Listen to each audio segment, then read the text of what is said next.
Mina olen Jana ja ettevõttest Hopkid. Hopkid on siis laste sõidutamise ja saatmise platvorm. Et täna saab juba lapsevanem tellida oma lapsele sõidutaja saatja, ehk siis töötab nii-öelda laste takso.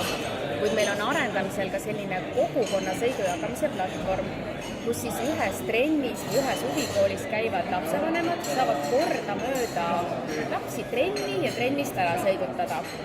Täna käivad lapsevanemad hästi palju lähetustes ja on ka koosolekuid, kus lapsevanem ei saa ära minna.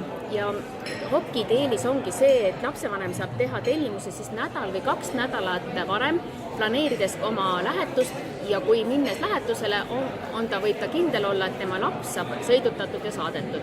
Meil on üsna palju vanemaid ongi, kes sõidavad lennukis ja telefoni sel hetkel vastu võtta ei saa. Et nad on eelnevalt meile öelnud, et ma soovin, et mu laps oleks sõidutatud ja saadetud näiteks teisipäeva õhtu kella 5-6. Et me oleme täna juba lapsevanematele kinkinud peaaegu 300 tundi aega ja lapsevanemad on selle meie teenuse nii-öelda avastanud ja agaralt kasutavad.